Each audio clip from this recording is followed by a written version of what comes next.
Hello and welcome to another TLC Tutoring Company accounting video. In this video, we're going to go over another example of buyer-seller entries for a merchandising company. Now, one thing you want to make sure before you get started is make sure that the method that your instructor wants you to use is one, the perpetual method. There's another method called the periodic method, and that's not the one we're using in this video. And also, please make sure that your instructor wants you to use the net method versus the gross method. The net method assumes that the seller or the buyer is going to be taking the discount. So in this example, we have two companies that we are going to be journalizing for. We're going to be journalizing the entries for the buyer, Benson Pharmaceuticals, and the seller, Sager Company. And we are going to be assuming that these companies use the net perpetual method. All right, so let's take a look at our first entry. In this entry, it tells us that Benson, the buyer, purchases $4,000 of merchandise company from Sager with the terms 210 net 30 FOB destination. The cost of the merchandise sold was $3,000.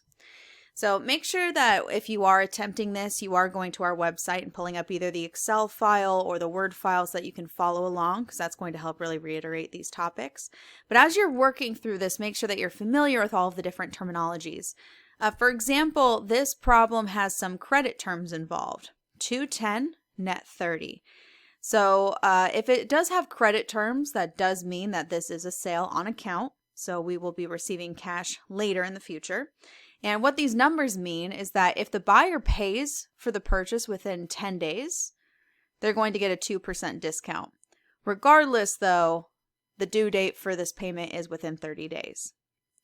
There's another term here called FOB destination, and this relates to the shipping terms. So if it's FOB destination, the seller is responsible for paying. It also tells us that the cost of merchandise sold was $3,000. Now, this is very important that you differentiate the differences between sales price and cost. The $4,000 indicates the sales price. So that's the amount of the sale today. The $3,000 is the amount that the seller previously purchased it for. So essentially, if we're thinking of this chronologically, the seller purchased these goods for $3,000 and is now selling it for $4,000. So they're getting a little bit of a gross profit of $1,000 here, assuming no discount, but we are going to be using the net method. So let's start with the seller. For the seller is going to actually have two journal entries. So in this case, we're going to have a date of November 11th.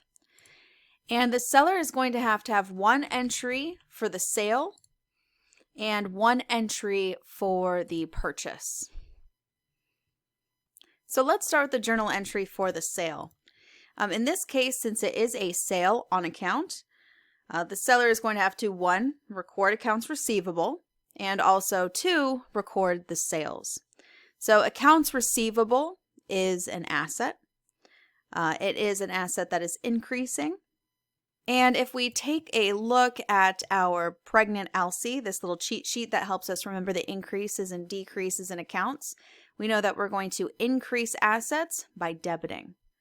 So we're going to debit accounts receivable to show that the buyer currently owes us some money. The other side of this is going to be the sales. Sales is a revenue account. So revenue, income. And to record that our sales is going up, we will credit. So sales will be a credit here. Now, the amount that we're going to use is, again, going to assume the net method. So we are always going to assume that the buyer is going to pay within the 10 days in this case, within the discount period. So if it's a 2% discount, then this $4,000 has to be adjusted by the 2%. So essentially, there's two ways of doing this. You can take 2% of $4,000 and then subtract that from the $4,000.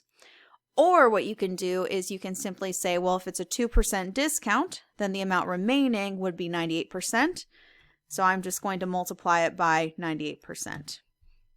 So that tells me that the $80 discount is taken off, and the net amount that is going to be received if they pay within the discount period is $3,920.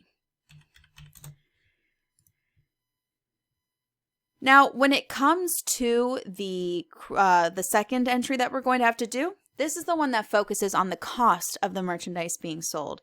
So if you're having trouble understanding this one, think about when you purchase from, say, Walmart. Do you know how much that company previously purchased this amount for? No. But does Walmart? Yes. This $3,000 is the amount that the company would have originally paid for it before they sold it to you. So for the seller is going to have two items. One, they are going to have to record cost of merchandise sold. This is an expense account, so we debit it to increase it. Now, the $3,000 is not going to be adjusted by the discount. And the reason for this is that $3,000, we already know how much that the seller paid for it. So this $3,000 doesn't get adjusted. We already know if it was within the discount period. So the amount that it's on our books, that's it. No adjustment necessary. And then our credit for this one is going to be merchandise inventory, an asset. We're going to credit it to decrease it to show that the company is giving away merchandise. All right, now let's take a look at this entry from the buyer's perspective. On the buyer's side of things, well, they only know about this sales price. Obviously, they don't know about the cost, same as you don't know the cost, the original cost of the item that you're purchasing from, say, Walmart again. But you do know about this $4,000. So what you're going to do is you're going to record that merchandise inventory that the buyer is getting at the net price, so the $3,920. So debit merchandise inventory to show that the buyer's inventory is going up. And then in this case, how is the buyer paying for this merchandise? They're paying on account. So they're not quite paying yet. They're putting it all on an account. But instead of accounts receivable, we're going to be using accounts payable, since the buyer will be paying for this merchandise in the future. Now again, since the buyer doesn't know about this $3,000, only one entry is required here. Let's go down to our next transaction. On November 9th, Sager Company pays $150 to ship the goods to Benson. So on November 9th, the seller, Sager, is paying $150 to ship these goods. Now remember before when we said that the credit terms or the terms of the contract were FOB destination? The seller is responsible for paying for shipping when that's the case. So the seller now is following through on its promise to pay for shipping. Now, when the seller is paying for shipping, they're going to have two items they have to record. One, the expense of the shipping, and two, the cash leaving. So there's our one entry that's required here. One, record the expense. So debit something like, usually textbooks use delivery expense. And then credit cash to show that cash is decreasing. So as always, there's your two items being affected. Now the buyer in this case, they don't have to record an entry because the seller is responsible for paying, the seller is paying, nothing is required on the buyer's end. Now on November 11th, it says that Benson returns $1,000 of the merchandise that was purchased on November 8th. The cost of the merchandise returned was $800. Now, just like before, we have two items that we're really dealing with here. November 11th and November 11th. All right, so two items here. And again, be very cautious. Make sure that this is the same method that your textbook uses because this is a little different from some textbooks that I've seen. But in this perpetual net method, the seller is going to have to, one, record the sales price, and remember that sales price has already been adjusted by the 2% in the original sale, so we're going to have to also adjust it by that 2% here as well. So we're going to multiply it by 98% to see what's left over after that discount amount. So they're returning $980 worth of goods, and then the cost of the goods are going to stay at cost because again, that amount has nothing to do with this current transaction. It's just recording the change in the original cost. All right. So when it comes to the return, if we compare it with the original entry, there's one thing that we see right off the bat. We originally see that accounts receivable was debited by the amount of the sale. So now that the return is being made, we're going to have to credit accounts receivable to make that go down. Now, the debit in this case is actually a very interesting one. The one that we use is customer refunds payable. And customer refunds payable essentially is what I like to call a bucket account that gets created when we do adjusting entries.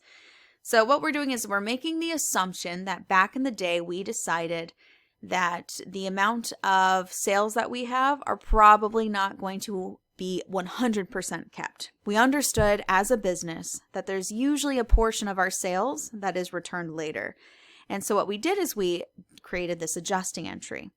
This adjusting entry would typically be something along the lines of, let me see if I can get a sticky over here. The adjusting entry that we would have done back in the day would have been something along the lines of debit sales, and then we would have created this weird bucket account called customer refunds payable.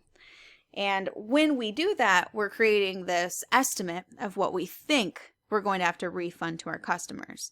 So now that we're actually giving a refund, we're going to take out of that quote unquote bucket account for the amount of the refund.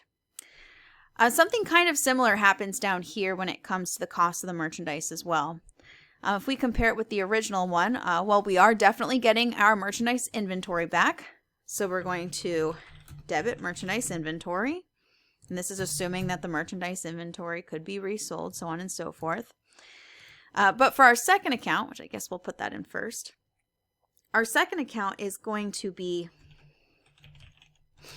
estimated returns inventory. And this is another one of those weird bucket accounts that gets created in an adjusting entry. Because up here, when we decreased our sales by the amount that we estimated we were going to have as refunds, we also have to decrease our cost of merchandise sold, which in order to do that, since it's an expense account, we would have credited it. So we had to credit cost of merchandise sold to show, okay, if we're getting rid of some of our sales for this estimate, we also have to get rid of some of our expenses that are related to those sales. And then again, we create another quote unquote bucket account. We create this estimated returns inventory. And so when we create that estimated returns inventory, again, it's just an estimate of the inventory we think is going to be returned. Now that we're actually getting those returns, we're going to take out of that bucket account. So I know this is a very complicated concept. It's one that a lot of Accounting 1 students really struggle with. Take some time to try to understand this original, these original adjusting entries, and then it's going to make a little bit more sense once you do the actual entry. Again, we're decreasing sales and cost of merchandise sold because we imagine that, again, we're not going to have all those sales and all those costs of merchandise sold because there will be returns. And then we're creating bucket accounts for when the returns actually happen. And here is us actually using those bucket accounts. All right, the buyer is actually much, much simpler. The buyer is going to simply be, one second, let me bring this date over. So the buyer is simply going to be we're going to be reversing what we did up here, doing the opposite. So if we previously debited merchandise inventory and credited accounts payable, well, we're going to have to decrease accounts payable because the buyer no longer owes that money. And then also we're going to decrease merchandise inventory because the buyer is returning those goods. So again, debit accounts payable to make it go down. They no longer owe that money. And then credit merchandise inventory to make it go down. They no longer have that merchandise. Now, the last one we have here is on November 18th. And on November 18th, Benson pays for the merchandise. Now, let's first kind of figure out if this was within the discount period. So the original sale was on November 8th, and it's 2/10 net 30. So they have to pay within 10 days if they're going to get that discount. So if we think, okay, so the 8th, the 9th would be 1 day, 10th would be 2 days, so on and so forth. Yes, that is within the discount period. So they paid within the 10 days, so they are going to get the discount. So the seller is going to be receiving cash. So cash is an asset. Debit to increase your cash. And then think about what they're going to have to credit. In this case, it's accounts receivable because the buyer is now paying off the money that is owed to the seller. So the seller's accounts receivable balance an asset, is going to be decreasing. Now, the amount used is going to essentially be the balance in that accounts receivable account. So I'll actually start with that because it kind of helps us make a little bit more sense of it. So if we take a look at our accounts receivable, we originally had $3,920 in there. However, there was a return. So if we look up here, accounts receivable was decreased by the return, $980. So really, the amount that the buyer owes the seller on this date of payment is $2,940. So that's how much money they're really getting. Now, when it comes to the buyer, kind of very similar. They're going to have to decrease their accounts payable because they're paying off what they owe, and they're going to have to credit their cash to decrease it because they're paying cash. Now, again, it's going to end up being the same number, but I just want to kind of illustrate how these two sides really work out. Accounts payable was originally $3,920, and then there was a return for $980, so we took that out of the balance. So they owed, again, $2,940. Okay, so those are buyer-seller entries, or just one example of it. We're going to try to come up with a few more examples so you can see a few more scenarios and get some more practice on this net perpetual method. If you have any questions, please be sure to leave them in the comments. And keep in mind that we do have blank sheets, the Excel file, and the Word document available on our website, so I will link to that in the description below as well. So thank you so much for watching, and please be sure to subscribe. Have a great day. Happy studying.